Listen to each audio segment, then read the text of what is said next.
What is up YouTube? And today we have another Anchor Panic video. And today I'm going to be showing you guys a tier list that I haven't constructed, but something that's going around in the official Discord that is a great reference to use when deciding what team to actually build.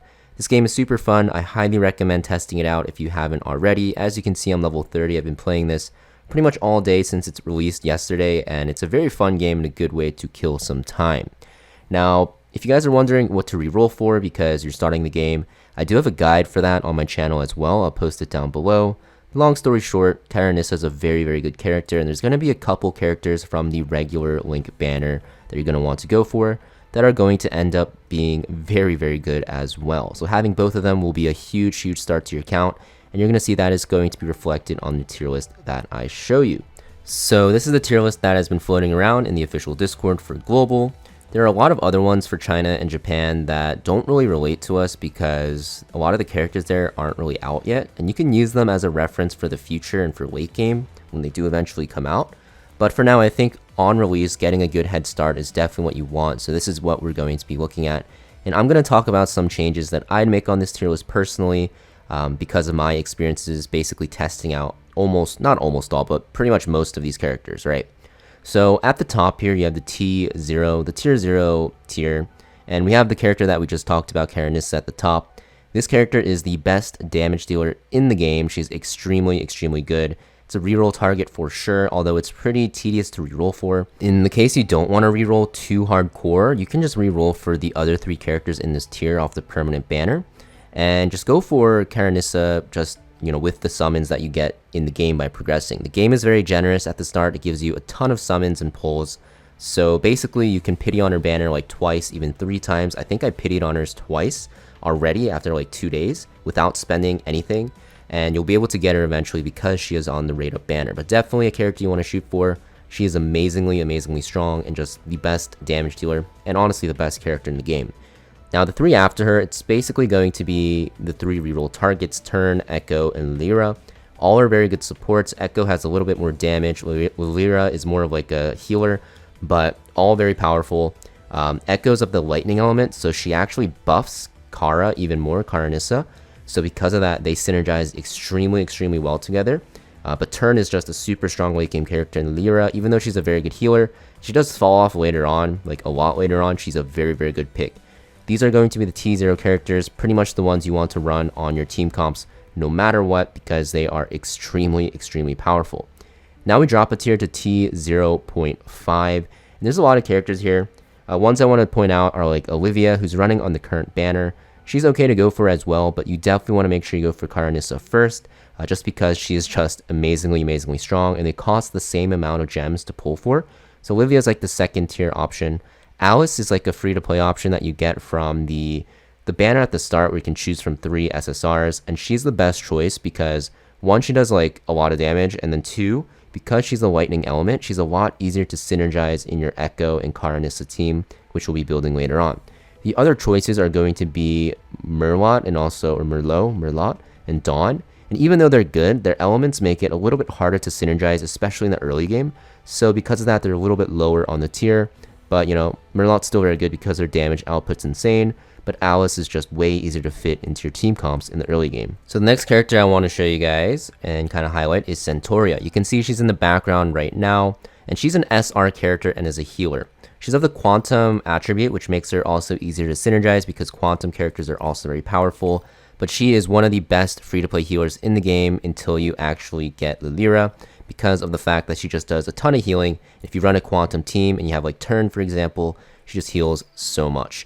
And you can see she has a lot of skills and passive effects that actually just boost her healing, and she's just a really powerful healer in the early game that also can cleanse, which is a huge thing in this game as well. So definitely a character that you want to go for. Not go for, but like use, because you'll eventually get her. Now also the best part is because she's an SR, you're going to find that ascending her is really easy. So because of that, like you're just going to get a ton of free dupes, and she ends up being really powerful because of this. So definitely a character that if you have on your account, you want to slot in pretty much ASAP because she's like one of the best healers in the game, especially for free-to-play players. So yeah, Centauria really strong. Now moving on with T0.5, the last unit I want to talk about is Ling. So Ling is a very powerful unit. She's really good in the lightning mono teams because she reduces lightning resistance. So if you pair her with like Echo, Alice, and Kara, you're going to see that they are just an amazing, amazing force to be reckoned with. So now let's look at the tier 1 characters. So there's a lot here, and you can pretty much slot in a ton of these. It doesn't really matter too much because they will get eventually replaced by tier T0.5. Some of them are even higher up, and there's certain like mono element teams.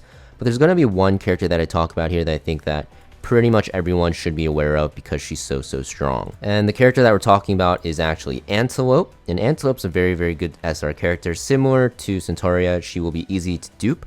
But the reason why she's amazing is because she's like one of the best tanks in the game. And for free-to-play characters, she's like the best tank in the game. She has a ton of shielding. She has a ton of block chance. She synergizes very well with quantum characters. You're going to see that pretty much like most characters in the game, they're going to synergize with their own element or attribute very strongly. So because of that, you know, she's a very good character for quantum teams, but even in standard teams, if you're looking for a good tank, she's amazingly strong and something that I recommend slotting in. She's a free-to-play character because she's an SR, so definitely easy to get. And one of the characters you're definitely going to want to build up eventually because she is going to be extremely strong for you in the early game. And moving on, you know, there's a ton of other characters here.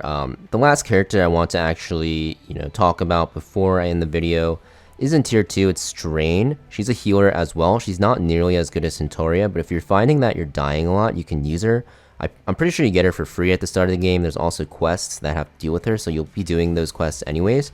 But she's a pretty good character as well. Not like the best healer, but serviceable for sure. And, you know, something that you might want to consider if you find your team dying a lot. But yeah, there's a lot of other characters here. You can see in this tier list, there's just so many different characters, and a lot of them are going to be not as useful as you'd think, especially the lower rarity ones. But there's some standout ones like Antelope and Centauria, and even Strain to some extent that you're going to want to build up. Now, of course, if you have those SSR waifus that you want to use, even if they're in a lower tier on this tier list, definitely use them. And also just keep in mind that this tier list is mostly a reference and something that is going to be arguable for sure. And I would say, you know, there's some on this list that I don't really fully understand why they're there, but, you know, I can see their standpoint and why they think that. But, you know, before we actually end the video, I want to look at the T0 characters so you can actually see why they are so good. Because I think just putting characters in T0 and then not understanding what they do will just make it a lot harder. So I'll show you guys why these characters are so broken just by looking at their skills. So I know I said Karenissa, you know, super strong best damage dealer. The reason why is because she snipes out back row characters very easily. She does a ton of damage, and you're going to see that when she kills an enemy with this passive, she triggers her energy burst on a new target. So you're just chaining attacks over and over. So it makes it so that you can actually clean up the enemy, you know, team very easily if you can actually nuke one down, which is very easy because her damage multipliers are so high. And you're going to see that, you know, if you stack her with the lightning operators, her energy burst damage increases. So you can see the passive synergize together, right? You basically kill an enemy with one skill. The more lightning operators you have, your energy burst damage goes up. And then you're just triggering energy bursts and chaining them over and over, which makes her a very good farm character. And it just makes her do a ton of damage and can just kind of like wipe out characters. And her energy burst is this lightning bullet rain, super powerful, does a ton of damage, and it just boosts her own energy burst damage as well. So very strong character, one of the best DPS characters in the game. Actually, she is the best DPS character in the game. And that is why she's in T0. So then we have Echo. So the reason why Echo is very strong is because she has a lot of damage boosting capabilities. She gives everyone attack buff and gives them a musical note, and this is like a variety of buffs, which is going to be it's kind of like random. You're going to see in the second talent, which I have locked still, but when you actually act, you're going to heal equal to Echo's attack, which is like makes her a very strong support because you're a healer and like an attack booster, but you're also gaining an extra note. So your lightning characters that are the same element as her, you're basically going to get even more buffs. So you can see she's like an attack buffer, a healer, a buffer, and her energy burst, like pretty much her ultimate ability, AoE attack does a lot of damage, and basically lightning resistance reduces as well, so it buffs your lightning characters by a lot, which makes her a very strong character. And then we have Lyra, which I don't have, but I've tested in the beta, and she's just an amazing healer with the shield. You can see she has a shield there. For each quantum operator, she gets extra healing. She doesn't heal more on the quantum operators, but she heals more herself to everyone with more, so you don't have to worry about stacking only quantum. and she just has an AoE heal. It increases healing for, I guess, the same element operators as well. So this effect, you do want to kind of like stack quantum operators. But the best part is if you pair her with Antelope, who's the tank, who's in the front line, you're basically healing her for more, which helps her a lot. And of course, you get shields and stuff like that. So same thing, mono element's very good, but she's like one of the best healers in the game. I mean, like, come on, she's dressed up in a nurse outfit, carrying like this like robot that heals. So you can kind of tell that she's a really good healer just from her design. But one of the best healers, actually is the best healer, and she's just amazing, and I really wish I had her on this account because I had her in the beta and she was super powerful. And then we have Turn. So Turn is, like, in my opinion, the best support in the game. I also had her in the beta because I was kind of like running like this quantum team, but basically you're gonna see she buffs your speed, which is insane. She also will give you what's it called? Where is it? The attack buff as well that stacks with the same element even higher, so similar to Echo's attack buff. And also she gives combat command, which will make skills do extra quantum damage that scales with Turn's attack. Very strong as well. So she's basically like, if you play a Theory Restart, because that's what my channel is mostly making content for now, she's like Doki Doki. She's like kind of insane, honestly, except you don't need the lattices to invest into her, because right away off the bat she just ends up being a crazy character. But yeah, that's pretty much it for this video. Like I said, this tier list is mostly just a reference. It wasn't made by me, I just kind of just put the names on top so it's easier to see. And I think it's definitely something you can use, especially if you're playing on the global server, as a guide, because like I said, I've been testing almost all these characters. The ones I didn't test, I looked at their skill kits and I can see why they are placed into certain tiers.